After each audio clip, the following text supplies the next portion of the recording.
Nya ditulis.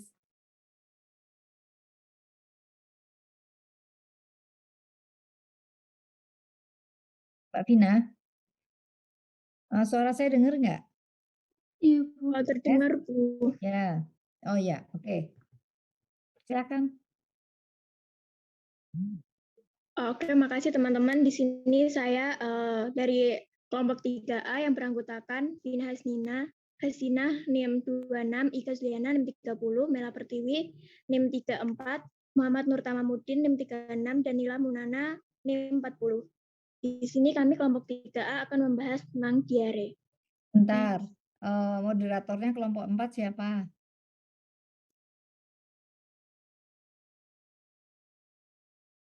Yang jadi moderator siapa?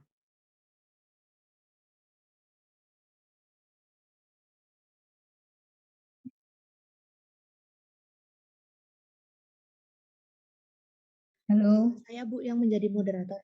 siapa? Yang Ika? Saya Ika Bu. Zuliana? Saya kelompok 3, Bu. Oh, Saya yang Bu dari kelompok kelompok 4. Desi Bu. Lela? Iya Desi, Bu. oke. Iya. Ya, silakan. Oke. Untuk teman-teman kelompok 3A, waktu presentasinya 15 menit, nggih. Bisa dimulai langsung. Oke, sebelumnya terima kasih moderator. Yang pertama, kita akan membahas tentang pengertian diare.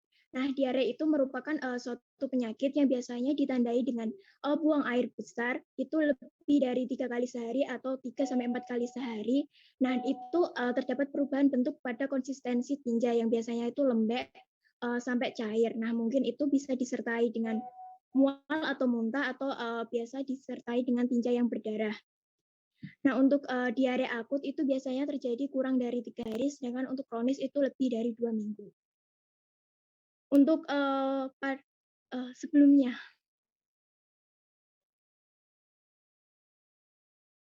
Nah, untuk pada neonatus itu dinyatakan diare itu bila ada frekuensi buang air besar itu lebih dari 4 kali dalam sehari, dan untuk bayi yang berumur lebih dari 1 bulan atau anak bila frekuensinya itu lebih dari 3 kali. Jadi dari yang saya jelaskan tadi dapat diambil kesimpulan bahwa diare itu merupakan suatu penyakit dengan tanda-tanda adanya perubahan bentuk pada konsistensi tinja yang melembek atau mencair dengan bertambahnya frekuensi buang air besar lebih dari biasanya. Diare atau diare itu bisa disimpulkan lebih pendek lagi, itu buang air besar yang tidak normal atau bentuk tinja yang encer dengan frekuensi lebih banyak dari biasanya. Next. Nah, untuk etiologi sendiri, yang pertama itu ada yang disebabkan oleh virus. Nah, untuk virusnya sendiri itu ada rotavirus, itu biasanya sekitar 40-60%, dan ada adenovirus. Nah, itu merupakan penyebab gastroenteritis pada anak-anak. Nah, untuk selanjutnya ada bakteri, yaitu biasanya ada Escherichia coli, itu sekitar 20-30%. Ada Shigella sp dan Vibrio cholerae. Untuk parasitnya sendiri itu ada Entamoeba, Histolytica, dan Giardiae. Ada Amblia dan Cryptosporidium. Nah, untuk yang lain-lainnya penyebab klinis diare itu ada keracunan makanan, malabsorpsi karbohidrat, lemak, protein, alergi makanan, susu sapi, serta imunodefisiensi seperti AIDS. Next. Untuk penyebab diare akan dijelaskan oleh teman saya.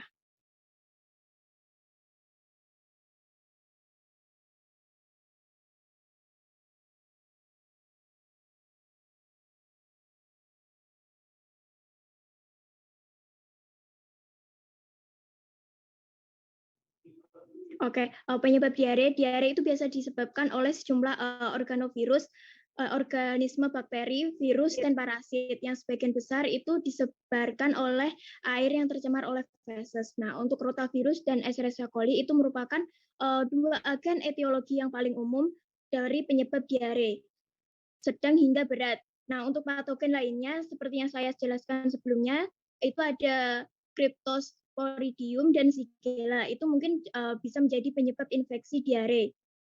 Nah, untuk penyebab diare selanjutnya itu bisa karena kekurangan gizi. Nah, di mana anak-anak yang meninggal akibat diare ini sering menderita kekurangan gizi yang membuat mereka tuh lebih rentan terkena diare. Nah, diare adalah penyebab utama kekurangan gizi pada anak-anak di bawah 5 tahun dan penyakit diare ini merupakan malnutrisi mereka menjadi lebih buruk. Next. Penyebab diare selanjutnya yaitu kekurangan gizi, di mana anak-anak yang meninggal akibat diare sering menderita kekurangan gizi yang membuat mereka lebih rentan terhadap diare. Diare itu merupakan, oh ya ini yang tadi. Nah, untuk ada makanan, penyebab utama diare ketika dimasak atau disimpan dalam kondisi tidak higienis, penyimpanan dan penanganan air yang tidak aman juga merupakan faktor yang berisiko yang sangat penting. Ikan dan makanan yang dari air yang tercemar juga dapat berkontribusi terhadap penyakit diare.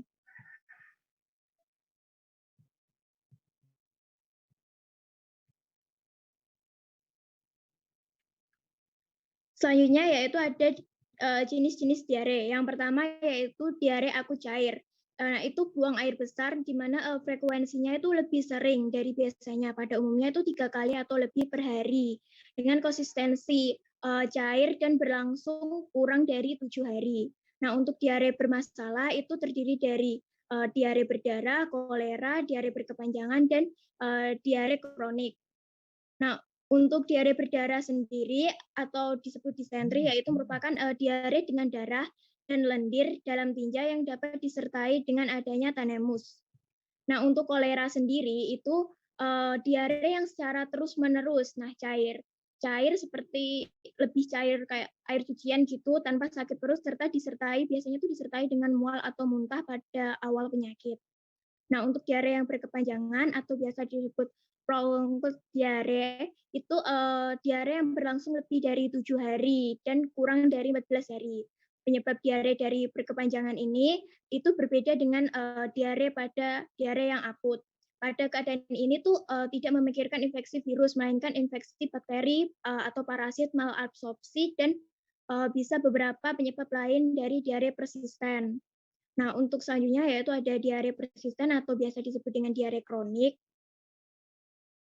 Nah, itu merupakan diare dengan atau disertai dengan darah.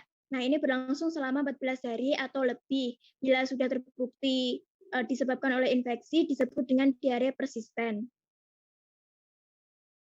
Next. Selanjutnya akan dijelaskan oleh teman saya. Selanjutnya ada kelompok umur dengan prevalensi tinggi. Dilihat dari grafik bersumber dari Menkes RI 2011 bahwa diare tersebar pada semua kelompok umur dengan prevalensi tertinggi pada anak balita umur 1-4 tahun, yaitu 16,7%, dan yang kedua pada anak usia kurang dari 1 tahun, yaitu 16,5%. Gejala umum diare itu kembung atau kram perut, BAB lembek atau cair, sulit menahan buang air besar, pusing dan lemas, mual dan muntah. Tanda atau gejala yang memerlukan evaluasi lanjutan seperti demam lebih dari 38 derajat Celcius, nyeri abdomen berat terutama pada pasien usia di atas 50 tahun, disentri, lebih dari 6 kali buang air besar dalam waktu 24 jam, gejala memburuk setelah 48 jam, dan gejala dehidrasi berat seperti pusing, haus berat, penurunan jumlah urin. Faktor resiko. Yang pertama ada faktor lingkungan, yaitu sumber air, minum, dan jenis tempat pembuangan tinja. Untuk sumber air minum, sebagian kuman infeksius penyebab diare itu ditularkan dengan dimasukkan ke dalam mulut. Kalau jenis tempat pembuangan tinja itu karena pembuangan tinja yang tidak benar akan menyebabkan berbagai penyakit terutama diare. Untuk faktor perilaku yaitu kebiasaan cuci tangan, kebiasaan membuang tinja, menggunakan air minum tercemar, menggunakan jamban umum, penggunaan botol susu, riwayat pemberian inisiasi menyusui dini. Jadi yang di kotakan itu yang biasanya buat anak bayi. Untuk penggunaan botol susu yang terlalu dini akan meningkatkan kontak dengan kuman itu lebih cepat, jadinya bisa menjadi diare. Selanjutnya adalah faktor gizi, yaitu pemberian ASI eksklusif. Pada bayi yang tidak diberi ASI secara penuh pada 6 bulan pertama kehidupan, resiko terkena bayi diarenya itu 30 kali lebih besar. Lalu ada pemberian makanan pendamping ASI. Ibu yang memberi bayi makanan pendamping terlalu dini akan mempercepat bayi kontak terhadap kuman.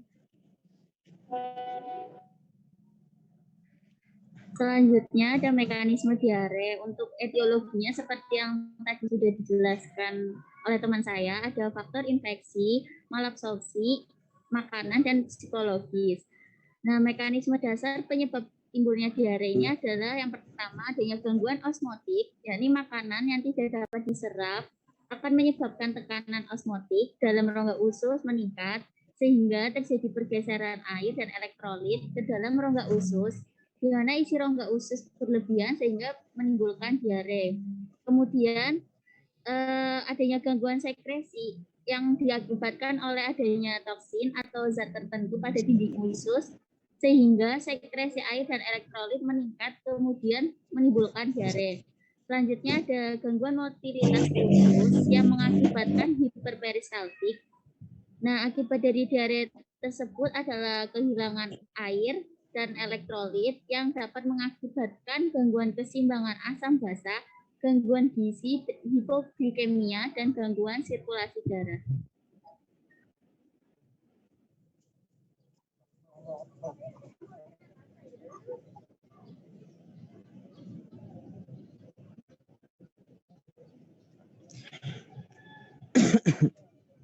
Selanjutnya yaitu terapi diare.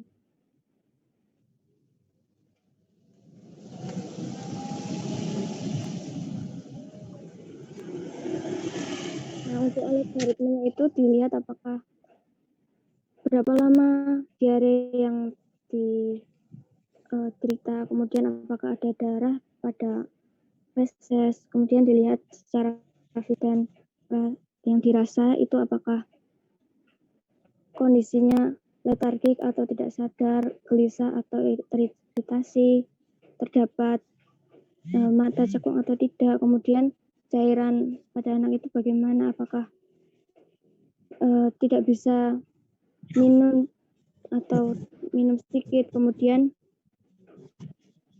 dilihat pada kulit di perut atau abdomen itu dipinch atau dicubit ringan begitu, apakah kembalinya kulit itu sangat lambat, lebih dari 2 detik atau lambat saja. Kemudian di klasifikasinya itu untuk itu terdapat severe dehydration atau dehidrasi berat, kemudian dehidrasi beberapa some dehydration dan no dehydration. Nah, untuk gejalanya itu berbeda-beda. Seperti pada severe dehydration atau dehidrasi berat itu ada letargik, tidak sadar, mata cekung, kemudian tidak bisa minum atau minum sedikit, dan kulitnya itu baliknya secara lambat. Nah, itu untuk solusinya itu diberi ORS atau larutan rehidrasi, kemudian apabila memiliki klasifikasi yang berat lainnya itu dibawa ke rumah sakit, dirujuk ke rumah sakit, kemudian diberi ORS pada saat perjalanan, kemudian pada ibu itu dilanjutkan pada untuk menyusui anaknya. Apabila anak 2 tahun atau lebih itu jika dapat kolera, diberi antibiotik untuk kolera. Kemudian some dehydration itu gejalanya gelisah, iritasi, mata cekung, gampang haus, kemudian kulitnya itu lambat, kemudian solusinya diberi cairan suplemen zinc dan kemudian dirujuk ke rumah sakit, kemudian disuruh balik lagi seperti kayak follow up begitu. Kemudian untuk non dehidrasi itu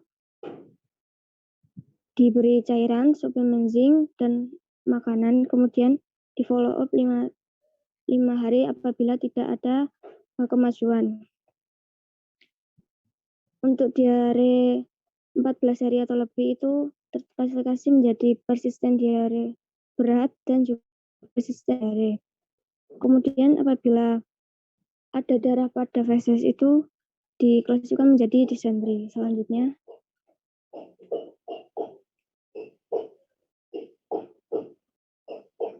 Nah, untuk terapi non-farmakologi itu ada mengatur pola makan, terapi cairan rehidrasi meliputi parenteral dan oral, kemudian pemberian zinc selama 10 hari berturut-turut untuk menghambat enzim include nitric oxide synthase. Selanjutnya.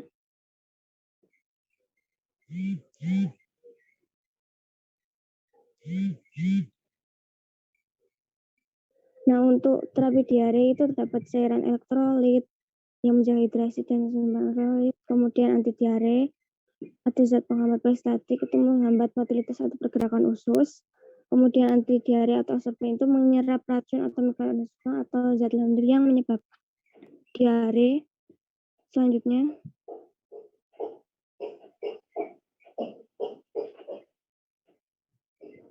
Kemudian ada antisekresi, itu membentuk lapisan pelindung untuk menutup luka, enzim pencernaan untuk menangani intoleransi beberapa jenis makanan, mikroflora usus itu mengembalikan fungsi usus, kemudian antibiotik itu untuk infeksi tertentu.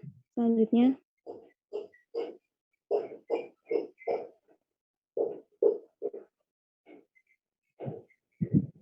Nah, ini antibiotik pada diare, untuk kolera, untuk penyebab kolera itu pilihan antibiotiknya tetrasiklin, alternatifnya furazolidon, kemudian sigila atau disenteri itu trimetoprim, methotrexate, alternatifnya nalidic acid, untuk amebiasis itu metronidazole, atau alternatifnya injeksi intramuskular dehydroemetin, untuk giardiasis itu metronidazole, atau alternatifnya guanicrin.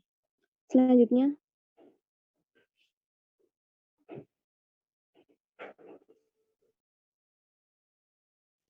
Oke, selanjutnya mekanisme kerja antibiotik pada diare.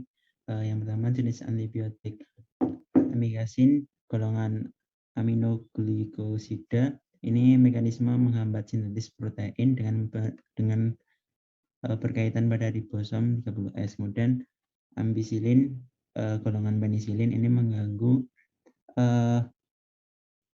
ada 3, yang pertama aminosillin, ceftazimime, kemudian ceftriaxone. Ini mekanismenya sama, mengganggu sintetis dinding sel dengan menghalangi sintetis polimer spesifik pada kuman yang disebut mursin pada proses peptidase. Kemudian jenis antibiotik colistin ini golongan polimisin, ini mengganggu keutuhan membran sel mikroba. Kemudian zotrimazole ini golongan sulfonamid, ini mengganggu pembentukan asam folat untuk membentuk asam nukleat DNA, RNA. Kemudian jenis antibiotik meropenem, ini mekanismenya menghambat pembentukan dinding sel. Kemudian metronidazole, ini mekanismenya menghambat sintetis DNA dan merusak DNA melalui oksidasi. Kemudian next. Nah, kemudian di farmakodinamik, farmakokinetik obat diare, yang pertama golongan obat leoperamid, ini farmakodinamiknya terkait pada reseptor opiat dinding usus sehingga menghambat pelepasan asetilkolin dan prostaglandin yang mengakibatkan berkurangnya peristaltik propulsif dan meningkatkan waktu transit usus, meningkatkan tonus sphinkter anus sehingga dapat mengurangi inkontinensia dan urgensi. Ini farmakokinetiknya mudah diabsorpsi, hampir semua diabsorpsi oleh hati. Kemudian golongan obat selanjutnya difenoksilat. Ini farmakodinamiknya agonis opium dengan khasiat antikolinergik yang mengurangi mortalitas gastrointestinal peristaltik. Kemudian farmakokinetiknya diabsorpsi baik di gastrointestinal dan di metabolisme di hati. Kemudian next. Masih ada berapa halaman lagi nih? 1 Bu ini. Ya. Kemudian golongan obat tetrasiklin ini meningkatkan farmakodinamiknya meningkatkan diri pada subunit ribosom 30S, lalu mencegah akses aminoasid tRNA di lokasi akseptor A pada kompleks mRNA ribosom sehingga menghambat sintesis protein bakteri. Kemudian farmakokinetiknya diserap baik dalam saluran cerna, di metabolisme di hati, diekskresi melalui urin, empedu dengan waktu paruh 6-17 jam. Kemudian golongan obat selanjutnya trimetoprim dan sulfamethoxazole.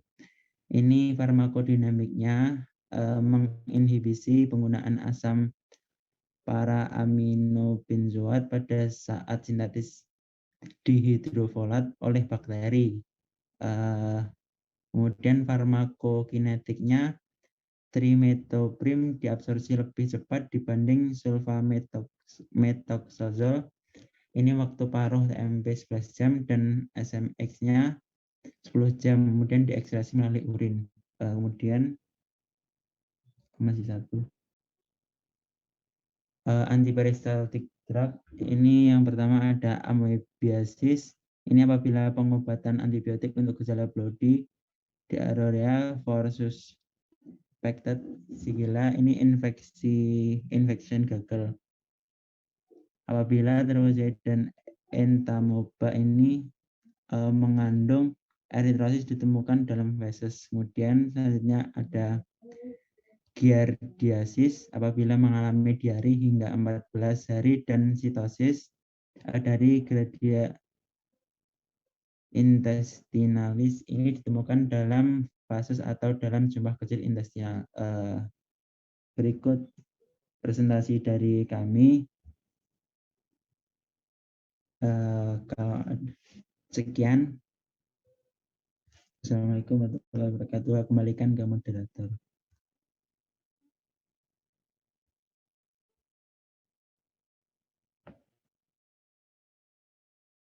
Monggo moderatornya mana nih? Oke, terima kasih untuk teman-teman kelompok 3A. Oh.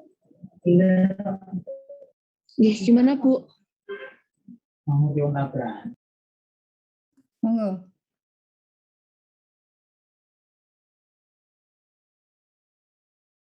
Ayo Mbak moderator, dilanjutkan dengan tanya jawab kan?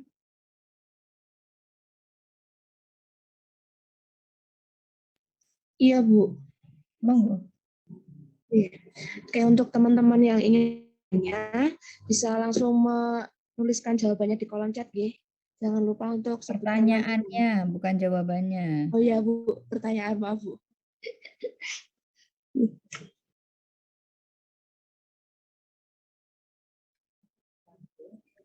Silakan teman-teman untuk yang ingin ditanyakan bisa langsung dituliskan melalui kolom chat.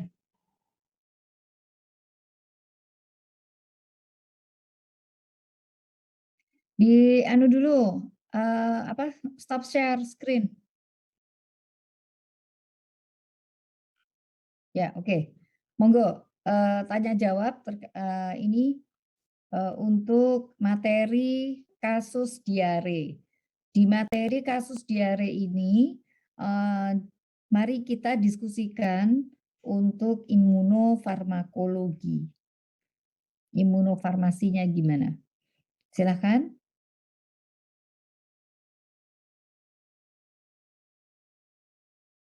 Ada yang bertanya?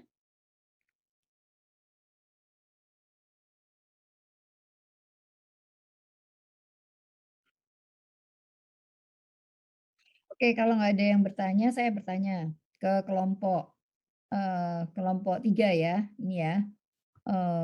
Coba dijelaskan ya, secara apa ya istilahnya, skema misalnya, bagaimana farmakologi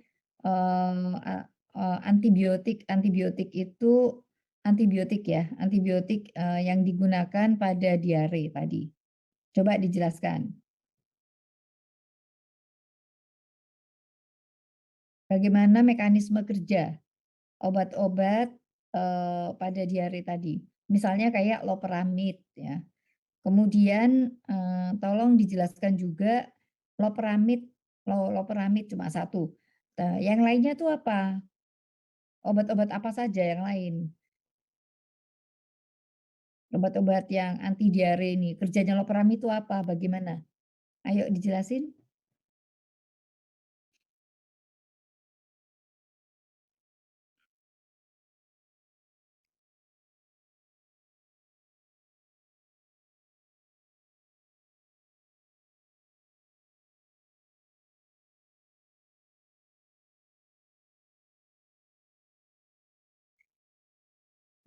Kalau nggak ada jawabannya pertanyaan yang kedua.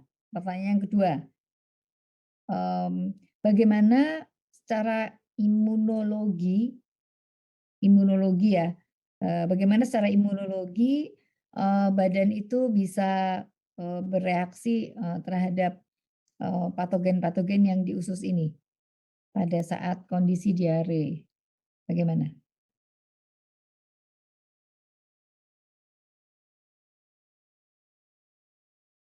Ayo Adik-adik, bisa dibantu?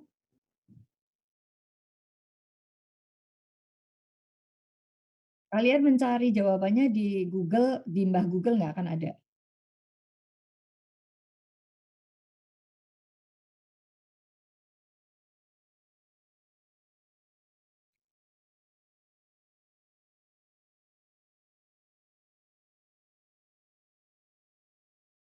Ayo Mbak.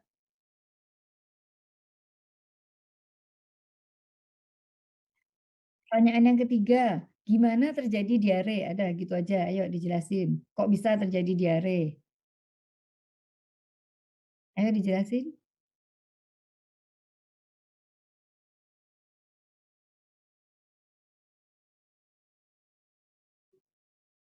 Tadi sebenarnya sudah dijelaskan loh. Temen yang lain siapa aja sih tadi? Kelompok ini. Eh, kelompok kelompok 3 siapa aja tadi, Mbak, namanya? Mbak Ika? Ada Nila, Mbak Nila Mela, mana? Mbak Nila, Nila Munana? Iya, Bu. Ya, on cam ya. Oh iya, maaf Bu, ini soalnya tadi sinyalnya agak kurang baik. Sekarang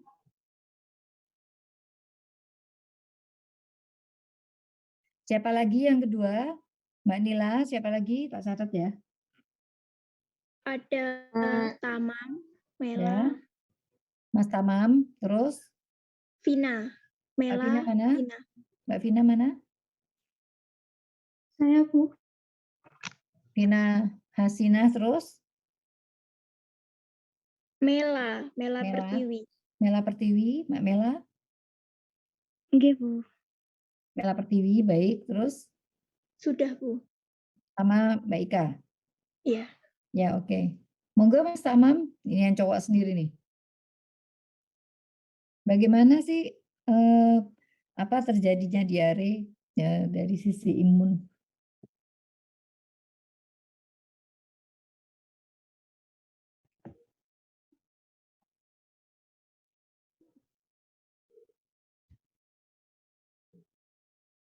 Buat mekanisme diare, ini penyebab dasarnya tuh timbul dari gejala osmotik, gejala osmotik dalam pencernaan. Ini makanan yang tidak dapat diserap itu bisa menyebabkan tekanan osmotik dalam rongga usus itu meningkat sehingga terjadi pergeseran air ke dalam rongga usus gitu. Kemudian isi rongga ususnya itu berlebihan sehingga bisa timbul diare gitu Bu, secara kompleksnya. Kenapa? Ujuk-ujuk terjadi osmotik tuh kenapa?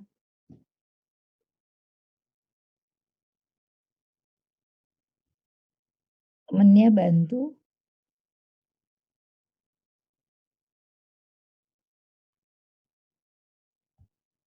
Yang lain juga bisa bantu selain di kelompok, boleh.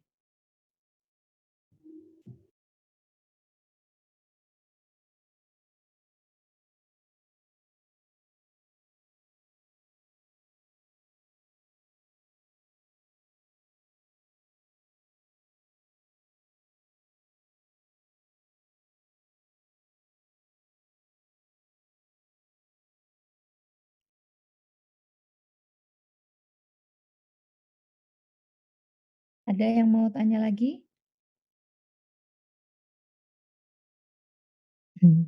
Gimana adik-adik? Atau gini aja deh, kelompok ini didiskualifikasi. Nanti akan saya kasih tugas baru. Sekarang ganti ke kelompok 4. Dipersilahkan dengan moderator kelompok 5. Ya, monggo. Lanjut. Baik, di sini saya perwakilan dari kelompok 5 sebagai Ya. moderator. Oke, teman-teman dari kelompok 4A, apakah bisa mulai share screen dan waktu presentasinya 15 menit untuk teman-teman yang bertanya. Nanti bisa mungkin langsung on mic atau menuliskan di kolom chat ya teman-teman. Terima kasih. Baik, terima kasih kepada moderator. Kami di sini dari kelompok 4 akan mempresentasikan hasil diskusi kami mengenai amoebiasis.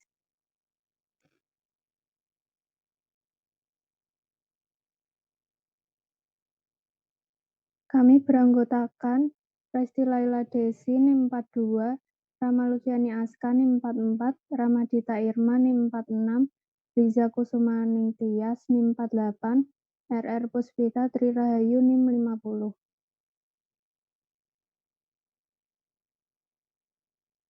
Yang pertama, pengertian. Amoebiasis adalah sekelompok penyakit disebabkan oleh protozoa Entamoeba histolytica, termasuk disentri amoeba umum dan abses amoeba pada hati, paru-paru, limpa, dan kulit. Disentri amoeba ditandai dengan tinja dengan darah dan lendir di dalamnya, nyeri perut spasmodik umum, didiagnosis dengan pemeriksaan tinja di bawah mikroskop. Jika tidak diobati, dapat menyebabkan borok pada usus besar dan abses di tempat lain dalam tubuh.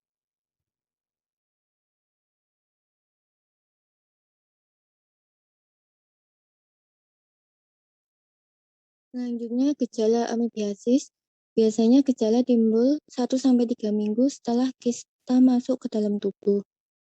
Untuk gejalanya meliputi diare 10-12 kali sehari disertai darah dan lendir, nyeri pada bagian perut bawah dan kanan bawah, demam tinggi 38 derajat Celcius, kram pada perut, terdapat gas dalam perut, mual dan muntah, mudah kelelahan dan dehidrasi.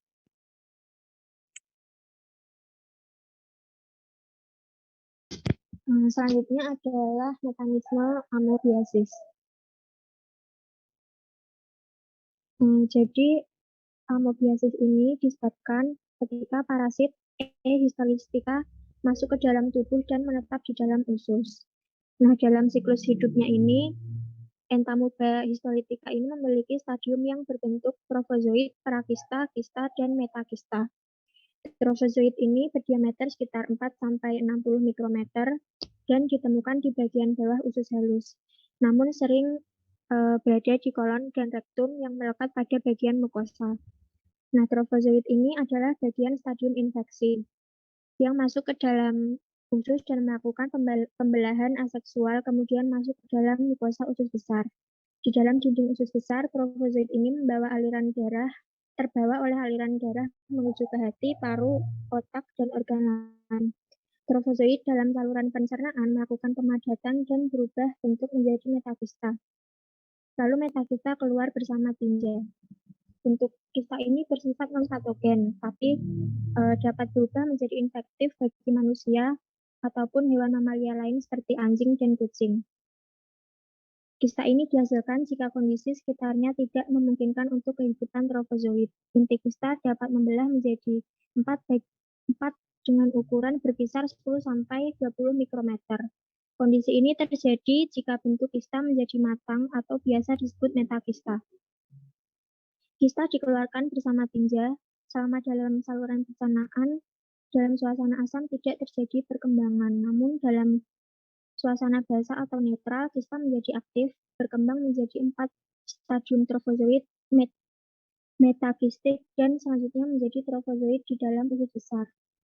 Adanya dinding kista menyebabkan bentuk kista dapat bertahan terhadap adanya pengaruh lingkungan yang buruk yang berada di luar tubuh manusia. Nah, stadium kista ini sangat tahan terhadap kondisi lingkungan yang buruk dan tetap bertahan di tanah selama 8 hari pada suhu 28 sampai 34 derajat Celcius. 40 hari pada suhu 2 sampai 6 derajat Celcius dan 60 hari pada suhu 0 derajat Celcius. Kista ini sangat tahan terhadap bahan kimia tertentu namun dapat dihancurkan dalam asam asetat 5-10% dan iodin 200 ppm.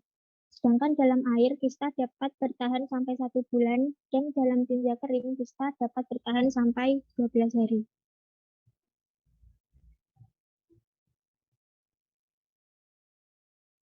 Oke, yang selanjutnya ada respon imun terhadap amebiasis. Next. Nah, di sini ini adalah gambar mekanisme dari bagaimana entamoeba-histolitika itu bisa memicu respon imun di dalam tubuh. Nah, jadi yang seperti yang kita ketahui, imunologi dalam tubuh sendiri itu terdapat 2 pertahanan fisik. Nah, dua pertahanan. Nah, yang pertama itu ada pertahanan fisik dulu dari lapisan mukosa usus itu yang berwarna ungu di sini yang kayak agar itu ya teman-teman. Nah itu, nah tadi entamoeba-histolitika ini dia itu mengeluarkan musin atau kayak matrik kayak semacam cairan yang bisa mendegradasi lapisan mukusnya ini. Nah entamoeba-histolitika ini dia mengeluarkan zat namanya lektin galaktosa. Nah, karena dia mengeluarkan zatnya itu, entamoeba-histolitika ini bisa menembus lapisan mukosa yang terdapat pada usus. Nah, nantinya entamoeba-histolitika ini bisa masuk sampai dan menempel di epitel usus kayak gitu. Nah, terus ketika entamoeba-histolitika ini bisa menembus lapisan usus tadi, dia akan memicu munculnya respon-respon mediator proinflamasi, diantaranya ada interleukin 1 beta, interleukin 8, dan TNF alpha di sini sebelah sini. Nah, terus selama tahap awal infeksi, sel epitel usus akan mengikat dan mengenali domain situs pengenalan karbohidrat dari lektin galaktosa tadi yang dibawa oleh entamoeba histolitika tadi. Nah, kemudian respon-respon imun di tubuh kayak interleukin 1 beta, interleukin 6, interleukin 8, interleukin 12 itu nanti akan berusaha berikatan dengan lektin galaktosa tadi agar bisa membunuh si entamoeba histolitika ini. Nah, terus setelah dikenal, salah satu zat yang dikeluarkan itu ada interferon gamma. Dia nanti akan membersihkan si entamoeba histolitika ini. Terus yang interleukin 4 dan TNF tadi akan mengaktifkan neutrofil dan makrofag sehingga memiliki aktivitas sebagai amebisidal. Jadi membunuh si entamoeba histolitika tadi. Next. Untuk penjelasannya ada di 2 slide selanjutnya ini ya teman-teman. Next lagi.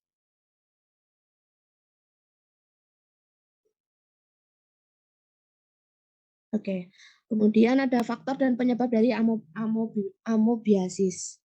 Next.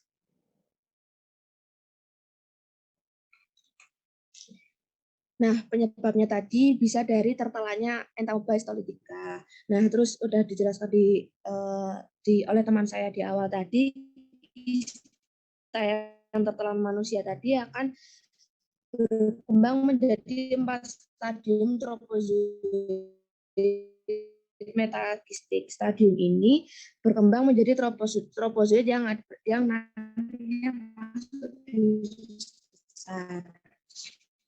Nah, terus tadi mengeluarkan enzim yang bisa mendegradasi dengan penetrasi usus stadium trombosit tadi mukosa usus yang sehat atau dikeluarkan bersama tinja. Nah, tinja ini bercampur lendir dan darah.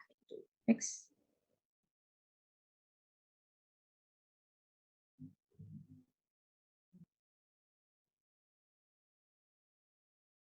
Nah, ini faktor penyebabnya itu rata-rata karena keadaan sanitasi lingkungan yang buruk, berpergian di tempat-tempat yang memiliki sanitasi yang buruk kayak gitu. Terus tidak menjaga kebersihan seperti tidak mencuci tangan sebelum makan dan setelah BAB. Kemudian diperparah jika kondisi pasien ini kurang gizi, ada stres dan ada riwayat pecandu alkohol serta daya tahan tubuhnya sedang turun kayak gitu. Next. Baik, untuk selanjutnya ada pengobatan amoebiasis. Lanjut.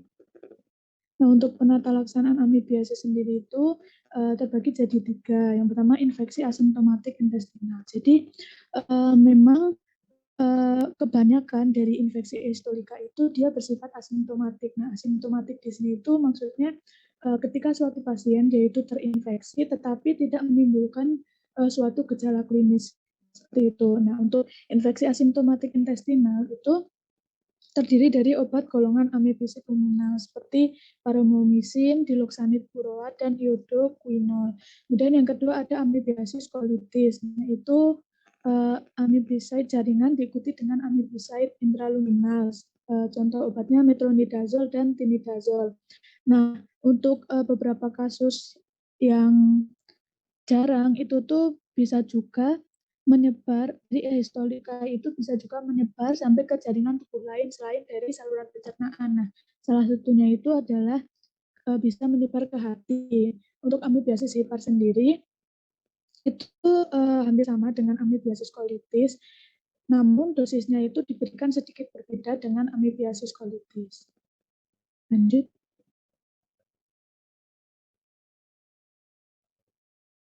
Nah, untuk yang tadi pertama yang untuk asimptomatik itu ada paramomisin, diloxanid furoat, dan iodoquinol. Untuk mekanisme kerjanya untuk paramomisin itu menghambat sintesis protein dengan mengikat RNA ribosom 16S. Untuk yang diloxanid furoat itu sebenarnya mekanisme kerjanya itu belum diketahui, tapi beberapa penelitian itu menunjukkan bahwa diloxanid furoat itu dapat menghancurkan trofozoit eustolika yang membentuk kista. Kemudian yang iodoquinol itu mekanisme kerjanya masih belum diketahui. Next.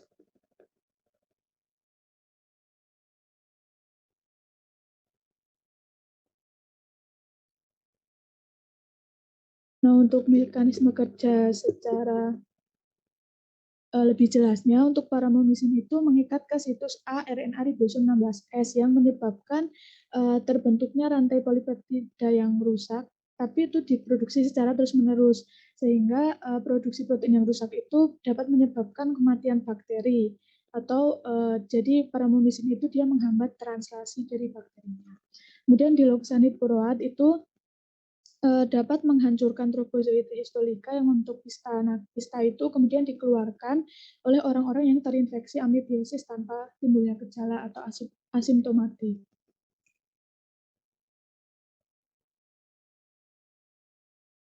Lanjut.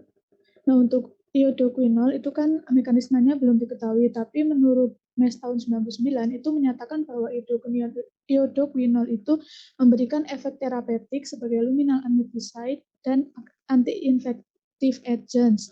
Nah, amebicide sendiri itu merupakan agen yang dapat merusak amoeba penyebab amoebiasis. Lanjut.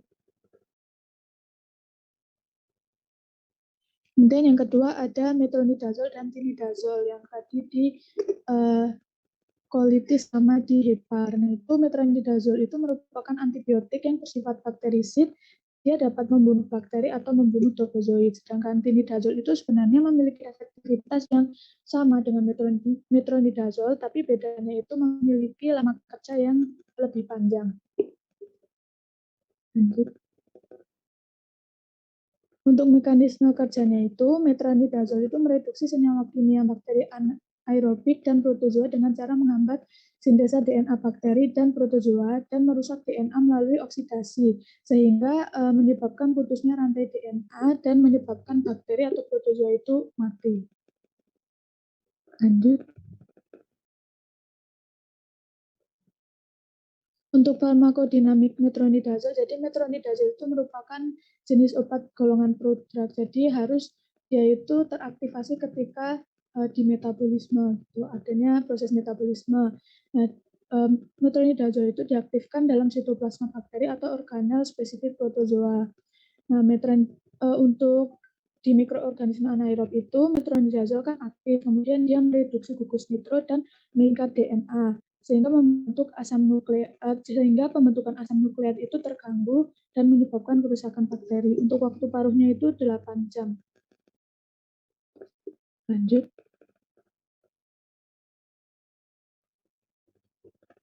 Untuk farmakokinetika, metronidazol itu diabsorpsi diserap seluruhnya dengan bioavailabilitas 90% yang diberikan secara oral. Kemudian didistribusikan secara luas ke seluruh tubuh dan berbagai cairan tubuh. Kemudian dia dimetabolisme di hati melalui hidroksilasi, oksidasi, dan glukuronidasi dan menghasilkan 5 metabolit. Kemudian dia dieliminasi 60 hingga 80% di dalam urin dan 6-15% dalam ginjal. Lanjut.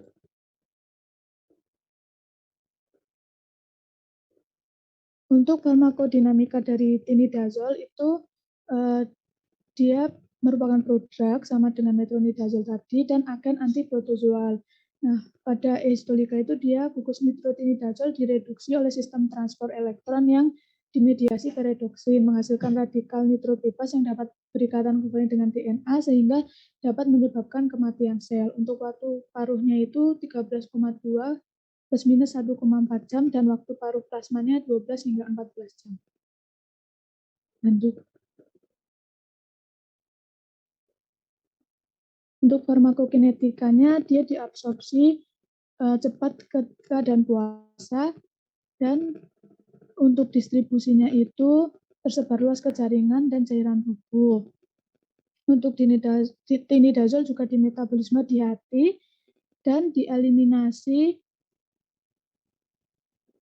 sekitar 12% obat diekskresikan dalam ginjal dan diekskresikan oleh hati dan ginjal juga. Lanjut. Sekian dari presentasi di kelompok kami. Apabila ada pertanyaan, mungkin bisa disampaikan. Saya kembalikan ke moderator. Terima kasih. Baik, terima kasih untuk kelompok 4A yang telah presentasi. Untuk teman-teman yang ingin bertanya bisa langsung on mic atau mengetikkan di kolom chat ya teman-teman.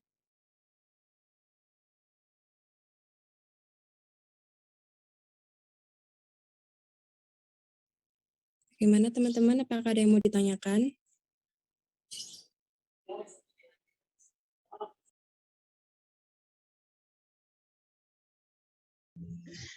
Moderator izin bertanya. Iya, silahkan Nasifah. Tadi kan disampaikan bahwa ada beberapa fase stadium tropozoitnya, terus habis itu menyerang ke mukosa gitu sampai tinjanya berdarah atau berlendir. Nah itu yang saya tanyakan gimana tropozoitnya itu bisa bikin tinjanya itu berdarah sama berlendir seperti itu. Terima kasih. Baik, terima kasih Asifah atas pertanyaannya. Mungkin dari kelompok 4A mau langsung dijawab atau mau dikumpulkan dulu? Untuk teman-teman yang lain. Ya, Mbak Asifah pertanyaannya ditulis juga ya di situ ya? Di chat. Iya. Ditulis di situ ya. Baik, Bu. Untuk teman-teman yang mau bertanya lagi dipersilakan bisa langsung on mic atau menuliskan di kolom chat ya teman-teman.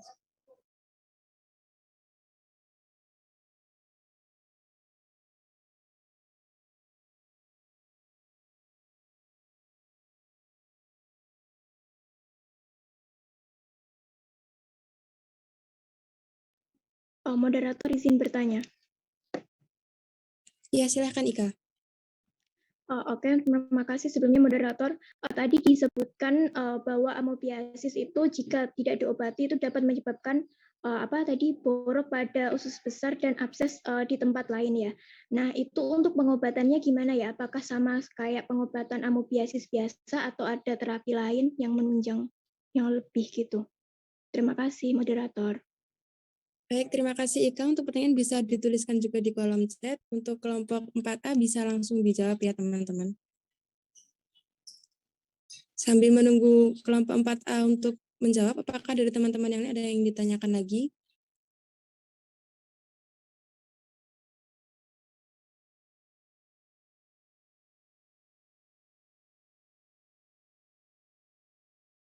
Permisi moderator, saya izin menjawab pertanyaan dari Mbak Asifa tadi.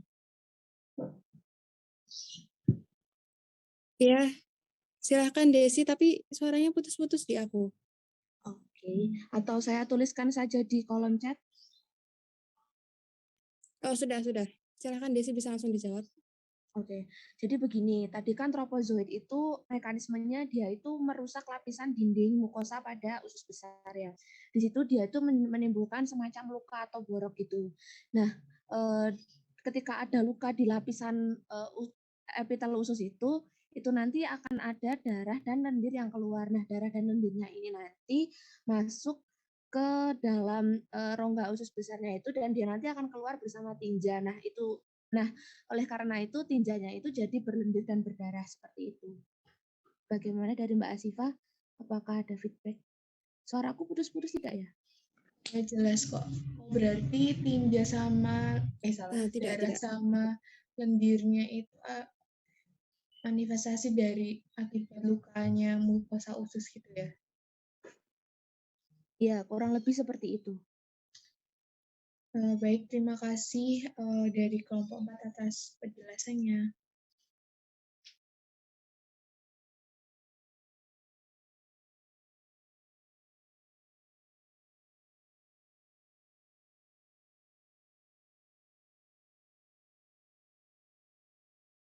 Ya, lanjut bagaimana?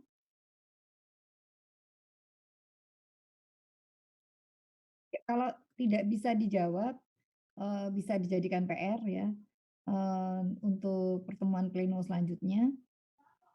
Paling tidak ada pertanyaan yang sudah bisa terjawab. Ya, monggo masuk ke kelompok selanjutnya. Kita cukupkan kalau tidak ada pertanyaan lagi. Saya akan menanyakan satu hal ya. Jadi untuk amebiasis ini, apakah semua ameba, apakah semua patogen yang dikatakan ameba itu kemudian harus diobati begitu. Kemudian obatnya, obat dari ameba ini bagaimana? Bagaimana cara kerjanya untuk mematikan atau mengeliminasi dari ameba. Nah, ameba ini ameba yang mana toh sebenarnya? Yang mungkin dijawab dulu yang itu yang sekarang, bisa dijawab. Amebanya yang mana? Ameba itu ada berapa macam dan ini yang mana? Entamoeba histolytica, Bu. Entamoeba histolytica. Tapi ameba itu kan ada berbagai macam ya.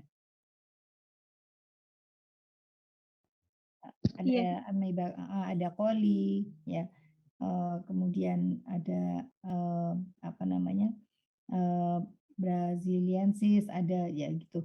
Jadi yang dikatakan di sini yang paling virulen itu memang ameba histolytica ya, yang paling virulen. Nah, tadi kan pertanyaannya kenapa kok bisa virulen seperti itu? Kenapa bisa mengakibatkan hal seperti itu gitu. Sebenarnya kemarin presentasi saya pada saat perkuliahan itu sudah dibahas itu. Kalau ada yang ingat bisa menjelaskan? Ya, nanti dilihat saja ya. Baik, silakan sekarang masuk ke kelompok yang terakhir dengan moderatornya kelompok 1. Kita cukupkan untuk yang kelompok 4.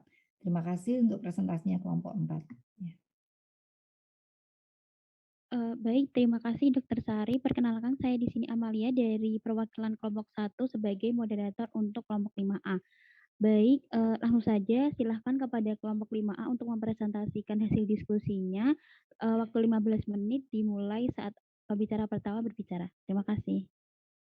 Selamat siang semuanya. Kami dari kelompok 5A dengan bahasan COVID-19, proses imunologi yang terjadi pada host dengan obat pada COVID-19. Kami kelompok 5A terdiri dari Safnabina, Salsabila Kania, Selviana, Tasya Saifita, dan saya Fisbila Fatrika. Yang pertama yaitu apa sih COVID-19? COVID-19 atau SARS-CoV 2 itu muncul pertama kali di Cina pada Desember 2019, menyebabkan penyakit yang disebut coronavirus atau COVID-19 yang merupakan penyakit polimorf, terutama mempengaruhi saluran pernafasan. Namun banyak yang mengaitkan dengan komplikasi ekstrapulmoner, termasuk dengan gangguan neurologi seperti ensefalopati, sindrom Guillain-Barré, stroke, dan ensefalitis, serta gangguan trombotik, terutama trombosis vena dalam dan emboli paru, serta beberapa sindrom koroner akut, miokarditis, hingga cedera ginjal akut dan cedera hati akut. Kejadian ini terutama kejadian paru dengan sindrom gangguan pernafasan akut atau ARDS merugikan karena membutuhkan rawat inap di unit perawatan intensif seperti ICU atau bahkan dapat memicu kematian. Oke, menurut WHO ada beberapa varian virus corona yang termasuk dalam varian yang perlu diwaspadai. Ada alfa yang pertama ditemukan di Inggris September 2020, beta Afrika Selatan Mei 2020, gamma di Brazil, delta di India, lambda di Peru, dan kappa di India. Tingkat penularannya hampir lebih menular daripada varian alfa yang seperti delta lebih menular daripada varian alfa hingga 30-100%. Namun, baru-baru ini tanggal 26 November 2021, WHO mengumumkan dan menetapkan varian baru COVID-19 atau kalau kita sering mendengar baru-baru ini sering dibahas tentang Omicron. Itu adalah varian terbaru dari COVID-19 saat ini. Namun untuk kajian seperti tingkat penularan hingga tingkat keparahan masih dalam bentuk pengkajian dari beberapa organisasi kesehatan dunia.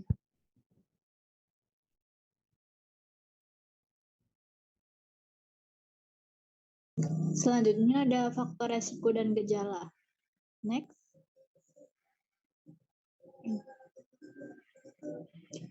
Nah, untuk faktor resiko yang pertama yaitu individu. Yang pertama adalah umur, di mana umur yang lebih banyak itu pada umur lebih dari 60 tahun sampai 69 tahun, dan umur lebih dari 62 tahun itu 1,3 kali lebih besar terserang COVID-19. Nah, biasanya penyebabnya itu karena imunitas yang menurun atau adanya penyakit penyerta. Selanjutnya ada jenis kelamin. Di sini laki-laki itu lebih besar 7 kali terkena COVID-19 dibanding perempuan, karena di perempuan kan ada kromosom X dan hormon progesteron, yang mana dia tuh berperan sebagai imun bawaan dan adaptif. Sedangkan selain itu laki-laki itu lebih sering keluar rumah sehingga lebih besar terserang COVID-19. Next. Selanjutnya faktor resiko yang kedua adalah penyakit komorbid. Di sini ada hipertensi di mana mortalitasnya yaitu 58,9% apabila terserang COVID-19. Kemudian ada diabetes dengan resiko 1,3 kali lebih besar terserang. Kemudian ada kardiovaskuler 1,3 kali lebih besar, dan ada paru obstruktif kronik dengan resikonya itu 2,97 kali lebih besar. Nah, ini menurut studi literatur disebabkan karena terapi ACE inhibitor yang ini mempermudah virus masuk sehingga paparan bisa lebih mudah. Kemudian ada terapi ARB yang menyebabkan penumpukan angiotensin 2 sehingga bisa terjadi radang dan memperparah kondisi. Namun ternyata dari penelitian meta-analisis itu obat ACE inhibitor dan ARB itu tidak meningkatkan resiko keparahan penyakit karena hasilnya yang bias antara keparahan dan resiko, sehingga dari BPOM sendiri masih menyatakan bahwa ACHI dan ARB itu sebagai obat dan tetap dilakukan untuk terapi karena manfaatnya lebih besar daripada resikonya. Selanjutnya, Next. Kemudian faktor resiko yang selanjutnya adalah infeksi nosokomial. Ini yang diperoleh dari rumah sakit, sehingga solusinya keluarga pasien diharapkan tidak menjenguk dan ada pemisahan pasien antara COVID-19 dan pasien lain. Terus penggunaan prokes yang sesuai dengan peraturan. Next.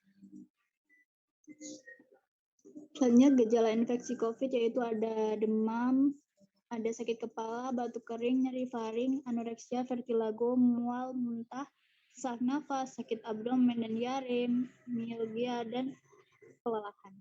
Next. Selanjutnya ada mekanisme infeksi dari COVID-19. Cara penularan COVID-19 itu tidak sengaja menghirup percikan ludah atau droplet yang keluar saat penderita COVID-19 bersin atau batuk, lalu memegang mulut, hidung, atau mata tanpa mencuci tangan terlebih dahulu setelah menyentuh benda yang terkena droplet dari penderita COVID-19, misalnya seperti uang atau gagang pintu. Kontak jarak dekat yaitu kurang dari 2 meter dengan penderita COVID-19 tanpa menggunakan masker. CDC dan WHO menyatakan COVID-19 juga bisa menular melalui aerosol atau partikel zat di udara.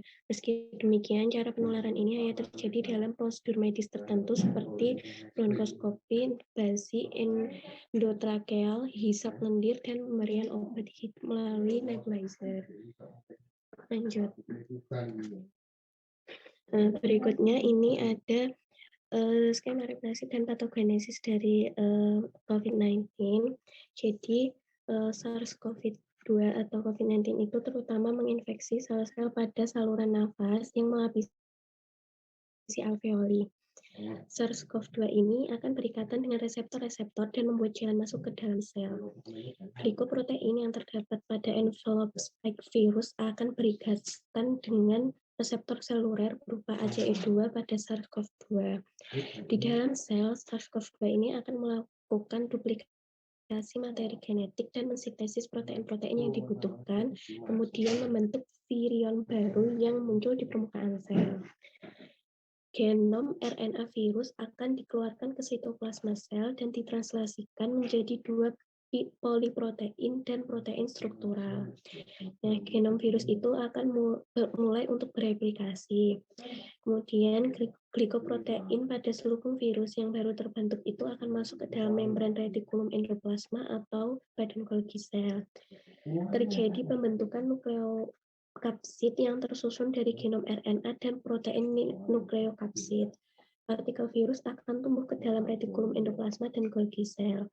Pada tahap akhir, vesikel yang mengandung partikel virus akan bergabung dengan membran plasma untuk melepaskan komponen virus yang baru. Nah, ketika virus masuk ke dalam sel, maka antigen virus itu akan direpresentasikan ke antigen presentation cell atau APC. Presentasi antigen virus terutama itu bergantung pada molekul mayor histocompatibility complex atau MHC kelas 1 dan kelas 2, di mana APC selanjutnya akan menstimulasi respon imunitas humoral dan seluler tubuh yang dimediasi oleh sel T dan sel B yang spesifik terhadap virus. Pada respon imun humoral terbentuk IgM dan IgG terhadap SARS-CoV. Namun, virus itu memiliki mekanisme untuk menghindari respon imun pada pasien. Nah, sehingga virus 19 itu dapat menginduksi produksi vesikel membran gana yang tidak memiliki pattern recognition receptor atau PRRS dan bereplikasi dalam vesikel tersebut sehingga tidak dapat dikenali oleh APC. Setelah masuk ke dalam tubuh, virus akan menyebar ke saluran hidung dan selaput lendir di tenggorokan, kemudian menempel ke sel reseptor tubuh. Virus kemudian bergerak dari belakang tenggorokan ke saluran bronkial menuju paru-paru. Infeksi kemudian dapat mencapai paru-paru, menyebabkan peradangan pada selaput lendir dan merusak kantong udara di paru-paru. Peradangan menghambat kemampuan paru-paru untuk mengoksidasi darah dan menghilangkan karbon dioksida dari aliran darah. Infeksi paru-paru COVID-19 ini dimulai di bagian luar sisi paru-paru, kemudian pindah ke area yang lebih sentral, termasuk saluran pernafasan bagian atas dan trakea. Virus yang menginfeksi kemudian akan menempel pada sel sehat untuk menyuntik RNA dan mengubahnya menjadi virus juga. Next. Next.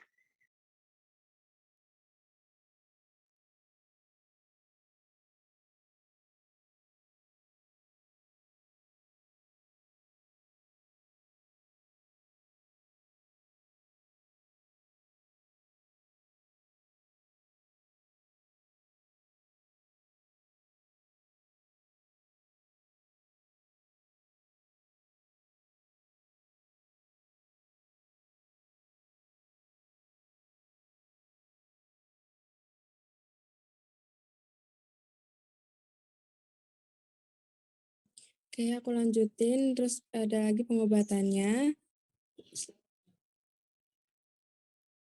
Bisa di next. Nah, untuk tata laksana pasien terkonfirmasi COVID itu ada pemeriksaan PCR swab. Pengambilan swab ini di hari ke-1 dan 2 untuk penegakan diagnosis. Kemudian pasien dirawat inap, pemeriksaan dilakukan sebanyak 3 kali selama perawatan. Dan untuk kasus tanpa gejala, ringan dan sedang tidak perlu dilakukan pemeriksaan PCR untuk follow up. Pemeriksaan follow up hanya dilakukan pada pasien yang berat dan kritis.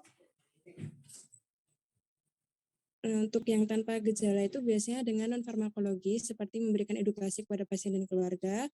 Untuk farmakologisnya itu apabila terdapat penyakit penyerta atau komorbid dianjurkan untuk tetap melanjutkan pengobatan yang rutin, kemudian bisa ditambah dengan vitamin C dan vitamin D. Untuk derajat ringan itu ada non-farmakologisnya sama, yaitu memberikan edukasi kepada pasien dan keluarga. Untuk farmakologisnya masih sama, menggunakan vitamin C, vitamin D dengan adanya tambahan azitromisin atau menggunakan antivirus favipiravir, dan pengobatan simptomatis dengan paracetamol dan lainnya, juga untuk pengobatan komorbid dan komplikasi yang ada.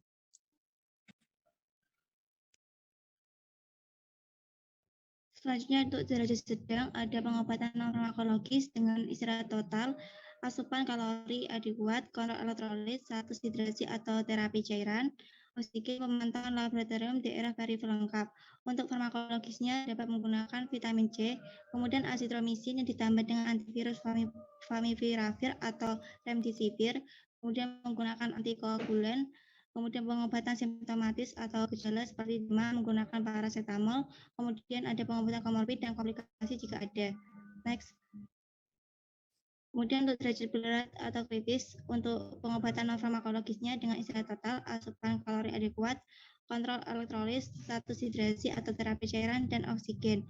Lalu ada pemantauan laboratorium daerah variabel lengkap, pemeriksaan fototoraks serial bila terjadi perburukan, dan monitor tanda-tanda, serta keadaan kritis dan terapi oksigen. Untuk yang farmakologisnya ada menggunakan vitamin C, vitamin D, azitromisin, kemudian pemilihan antibiotiknya disesuaikan dengan kondisi klinis, kemudian ada antivirusnya bisa digunakan favipiravir atau remdesivir, menggunakan antikoagulan, dexamethasone, dan pengobatan komorbid dan komplikasi yang ada.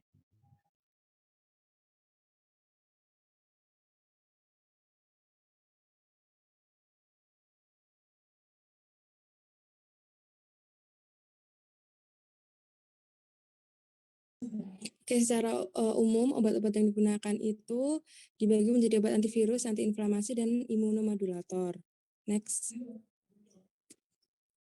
Nah, untuk skema mekanisme aksi berbagai antivirusnya itu bisa dilihat di sebelah kiri, itu ada inhibitor protease bekerja melawan aktivitas protease dari 2 poliprotein virus corona yang mencegah pembelahan diri menjadi berbagai protein virus non-struktural.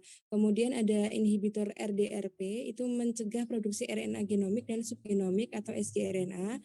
Kemudian untuk PIFN alpha 1A itu dia merangsang keadaan antivirus bawaan dalam sel targetnya yang mungkin terutama dengan mematikan mesin terjemahan inang melalui aktivasi protein kinase R atau PKR di antara efektor antivirus lainnya.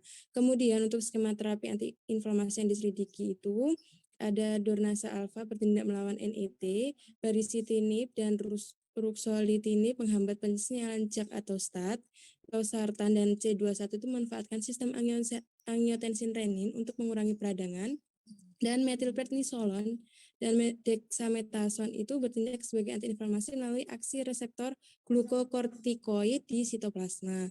Kemudian ada lagi heparin, itu dia memblokir pembekuan darah dengan menghambat faktor pembekuan di hulu produksi trombin. Oke. Mungkin cukup sekian presentasi dari kelompok 5. Saya kembalikan ke moderator. Terima kasih. Baik, terima kasih kepada kelompok 5. Bagi teman-teman yang ingin bertanya, bisa silahkan menuliskan pertanyaannya di kolom chat atau langsung on mic saja. Silahkan teman-teman yang memiliki pertanyaan untuk kelompok 5A.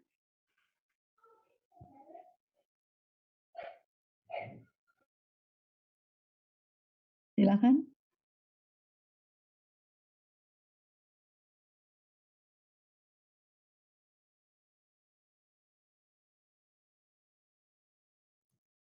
Coba saya mau bertanya, kan gimana? Ada yang mau nanya nggak? Tidak, Bu, sepertinya. Oke. Terkait dengan COVID ya dan imunitas. Bisa dijelaskan nggak tuh apa tuh herd immunity?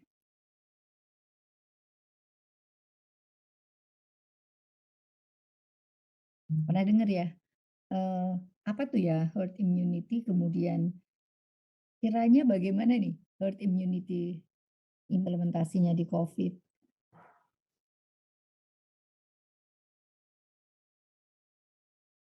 Baik, silahkan kepada kelompok 5 yang bila sudah mendapat jawabannya langsung saja on mic. Mungkin saya perwakilan kelompok 5 menjelaskan sedikit tentang herd immunity. Sepengalaman saya, herd immunity itu ketika sebagian besar populasi sudah kebal atau gambarannya kayak udah menerima vaksin, jadi dia udah kebal terhadap penyakit menular, sehingga secara tidak langsung itu memberi perlindungan atau kekebalan berupa kekebalan kelompok bagi mereka yang tidak kebal terhadap penyakit menular. Jadi kayak kalau di Indonesia mungkin sebagian besar penduduk Indonesia sudah divaksin, jadi kan udah mencapai herd immunity, itu bakal mengurangi dari tingkat mudahnya buat penyebaran virus COVID-nya kayak gitu. Mungkin yang kelompok 5 yang lain bisa menambahkan. Ya, bisa dibantu atau bisa bertanya yang belum paham. Tadi udah dijelaskan sama Fisbrila Beris ya. Yang lainnya coba nanya apa terkait dengan yang penjelasannya Mbak Prisma. Fisbrila silakan. Namanya kok angel toh. Fisbrila artinya apa tuh Fisbrila? Singkatan, Bu. Iya, iya. Namanya bagus ya. Cuma kok angel. Fisbrila. Oke. Ayo adik-adik, ada yang mau ditanyakan? Untuk ini dulu, untuk penjelasannya Mbak Fisbrila dulu. Herd immunity. Mungkin dari saya izin bertanya, dok. Ya, boleh. Jadi tadi kan sudah tercipta ya ini sebuah kekebalan masyarakat, kekebalan. Nah, tapi kan di masa ini kan kayak virus COVID itu terus bermutasi gitu. Nah, apakah nantinya kekebalan ini tuh juga bisa melindungi dari mutasi-mutasi itu gitu? Terima kasih.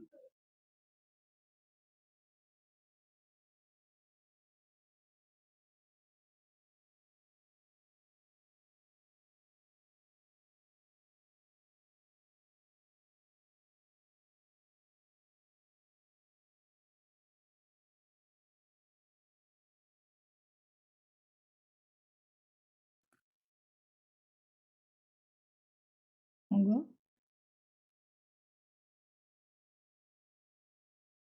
Izin mencoba menjawab. Itu tuh tergantung dari vaksin yang kita berikan, vaksin yang diberikan. Misal dari vaksin yang diberikan itu antibodinya itu sama dengan virus yang mirip-mirip lah dengan virus yang awalnya virus COVID yang A gitu. Dan saat terpapar virus COVID B, walaupun dia udah bermutasi, tapi masih memiliki sifat yang mirip dengan antibodi yang udah dibentuk di tubuh kita, berarti ini masih bisa bertahan kekebalannya itu. Tapi kalau misal udah berbeda, berarti ya harus disarankan harus vaksin lagi, harus dibentuk vaksin yang baru lagi. Menurut saya seperti itu. Mungkin teman-teman mau ada yang mau menambahkan?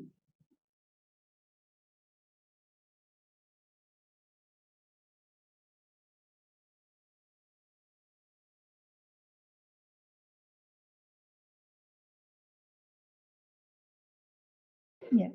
Baik, terima kasih Selvi. Apakah dari teman-teman kelompok 5 ada yang mau menambahkan? Ya. Ada yang bertanya lagi? Bertanya dong, masa nggak ada yang tanya?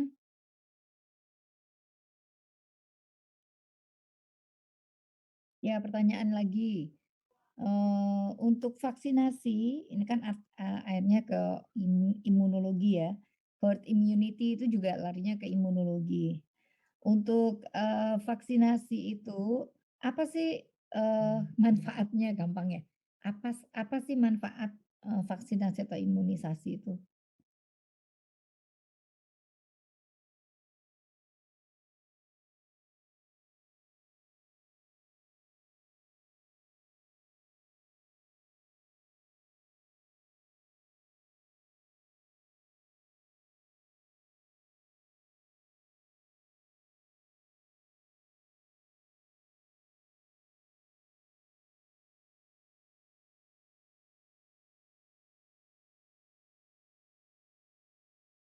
Ada yang bisa jawab, teman yang lain? Ya, baik Bu, saya mencoba menjawab. Untuk manfaat dari vaksinasi sendiri itu, dia itu seperti tadi untuk membentuk kekebalan tubuh. Jadi dari vaksin itu nanti kayak tubuhnya itu dibuat untuk mengenal dari si virus itu seperti itu Bu. Karena kan vaksin itu kan dibuatnya itu dari bagian-bagian virus juga ya Bu, seperti mungkin dari proteinnya atau RNA-nya seperti itu. Tapi memang virusnya itu sudah dilemahkan. Jadi itu untuk memancing tubuh kita atau istilahnya itu untuk mempermudah tubuh kita melawan si virusnya itu dan memiliki memori tentang virusnya itu Bu. Jadi kalau misalkan besok ada virus yang memang dia itu belum diinaktivasi masuk ke dalam tubuh, tubuh itu sudah punya memori bagaimana caranya untuk melawan si virusnya itu, seperti itu Bu.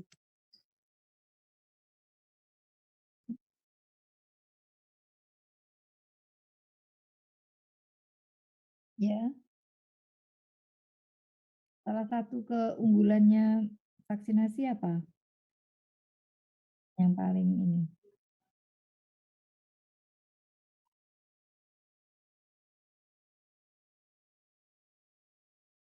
Salah satu keunggulannya adalah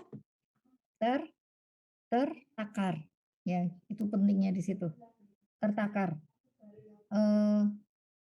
Saya mau kasih gambaran yang paling mudah ya,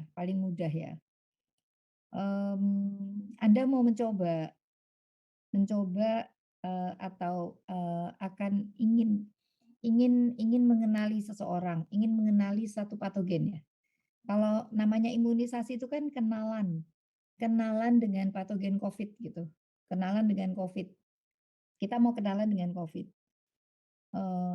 Mau kenalan dengan COVID itu, tapi kita belum tahu COVID itu seperti apa, gitu. Sedangkan status imunitas kita yang kita bilang normal ya, kita aja normal, sehat gitu. Itu pun kita belum tahu apakah akan bereaksi seperti apa terhadap COVID, gitu loh Dek. Jadi kalau misalnya bedanya herd immunity dengan vaksinasi, vaksinasi itu adalah buatan sebelum terjun ke dunia bebas. Sebelum kamu terjun ke dunia bebas, seseorang itu divaksin dulu, dibuat imunitas kita dikenalkan oleh patogen yang sudah dilemahkan, gitu. Ya, yang sudah mati, bahkan sudah mati. Nah, dengan itu maka kita mengenal, tapi virusnya sudah mati. Kita mengenal. Nah, poin mengenal virus yang mati ini kemudian di memori.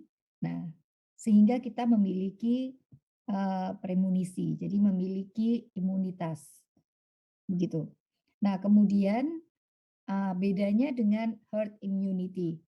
Herd immunity itu suatu kekebalan yang didapatkan karena terinfeksi, karena dia berada dalam satu kelompok ya. Dia tidak divaksin misalnya. Kemudian terpapar COVID. Nah, pasien atau orang yang terpapar suatu patogen ini nanti dalam tubuhnya pasti akan mememori dan akan membuat antibodi. Bedanya kalau yang herd immunity dengan yang vaksin bagaimana? Keamanannya, karena kalau vaksin itu tertakar, jadi dimasukkan sekian. Kalau yang herd immunity ini seberapa banyak misalnya terpapar itu tidak bisa ditakar. Misalnya anaknya yang kena, orang tuanya yang kena, kemudian dia menjadi kena. Nah, orang itu akan bersandar kepada kemampuan imunitas tubuhnya. Sehingga pada kondisi herd immunity, untuk mencapai herd immunity, itu pasti banyak korban. Pisto. Yang komorbid, yang masih kecil, yang sudah tua, renta, yang ibu-ibu hamil, yang imunitasnya cacat, itu kalau masuk herd immunity itu pasti nggak kuat. Sehingga tinggallah orang-orang yang kuat. Gitu. Nah, maka pada kondisi ini Indonesia, masih ingat ya kebijakannya pemerintah untuk vaksinasi, satu diutamakan nakes. Kenapa? Nakes itu terpapar terus gitu. Garis depan, garda depan. Yang kedua, orang tua, ingat nggak? Nah, orang tua diberikan. Nah, itu maksudnya untuk yang muda-muda mungkin kayak kalian-kalian ini, diharapkan kalian mendapatkan paparan langsung. Kalian itu OTG nggak masalah, kemudian mendapatkan antibodi, nggak perlu pakai, misalnya nggak perlu pakai vaksinasi, misalnya gitu.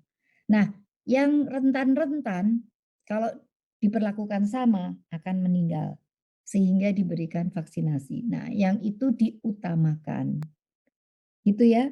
Jadi tujuannya sama, herd immunity dan imunisasi tujuannya sama, yaitu mendapatkan kekebalan berupa antibodi COVID, itu sama. Cuma lewat jalannya, yang pertama lewat jalan tol, yang kedua lewat jalan jurang-jurang berbatu, yang kemungkinan di situ di pertengahan jalan itu bisa tergelincir, gitu, ada gitu. Nah, itu bedanya di situ. Indonesia tuh dulu di awal nggak mau herd immunity, jadi nggak mau dengan cara dilepas ya. Jadi Indonesia, pemerintah membeli segitu banyak vaksin untuk warga negaranya dan diutamakan warga negara yang lemah dulu. Ya, yang posisi imunitasnya baik itu diberikan diharapkan nanti bisa terjadi kekebalan sendiri. Kalau semuanya sudah sama status kekebalannya, maka tinggal kenangan, udah tinggal seperti flu, seperti pilek biasa, seperti TB gitu. Karena kita sudah punya kekebalan. Jadi demikian, ya. Baik, ada lagi yang akan ditanyakan? Poinnya satu lagi pertanyaannya, bagaimana cara kerja proses obat-obat antiviral? Coba.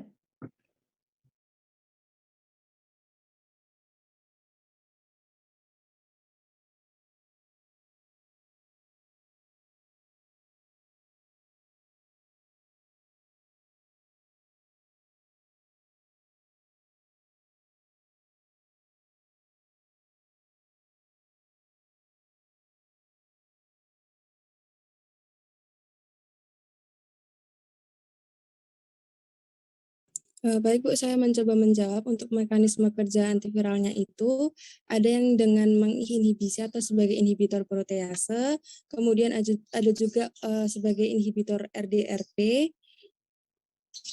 Iya, seperti itu Bu, kurang lebihnya. RDRP?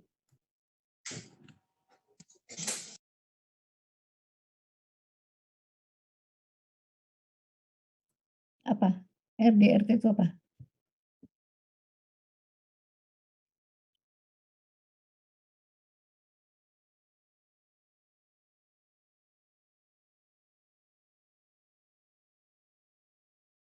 Harusnya kalau menjelaskan cara kerja sampai dengan virus itu mati, jelasin sampai segitu. menghambat RDRT titik. Nah, terus gimana? Ya enggak? Iya dong. Oh, pertanyaannya bagaimana sih cara kerjanya sampai dengan virus itu mati kan mestinya dalam Iya, membasmi Bu. virus ya. Ya udah itu Jadi PR. Baik. oh iya, Bu. Ya, mau dijelasin? Ini Bu, inhibitor RDRP itu dia itu dependent RNA polymerase inhibitor yang dimana dia itu mencegah produksi RNA genomik dan subgenomik dari si virusnya itu, Bu. Terus? Saya baru tahu sampai situ saja, Bu. Ya belum selesai. Belum selesai. Oh, pertanyaannya sampai dengan itu kan obat-obat antiviral berarti kan anti ya, berarti mematikan sehingga virus itu mati atau menjadi tereliminasi. Menjadi PR ya. Baik, ini sudah azan ya. Untuk 3 kelompok itu sudah presentasi ya. Kecuali yang kelompok 4 ya. Kelompok 4 nanti kalau tereliminasi kayak gitu yang kelompok yang di situ mungkin nggak lulus ya. Belum bisa lulus. Monggo nanti dipikirkan bagaimana jalan keluarnya. Kemudian untuk yang lain kita ada pleno lagi untuk pertanyaan-pertanyaan yang masih tersisa. Ya, kita bertemu lagi pada kapan nanti? Satu kali lagi pertemuan, kemudian kita selesai dan ujian, masuk ke ujian blok. Ya, ada lagi yang mau ditanyakan? Tidak ada yang ditanyakan, kita cukupkan pertemuan pada siang hari ini. Terima kasih atas perhatiannya. Wassalamualaikum warahmatullahi wabarakatuh. Ya. Waalaikumsalam warahmatullahi wabarakatuh.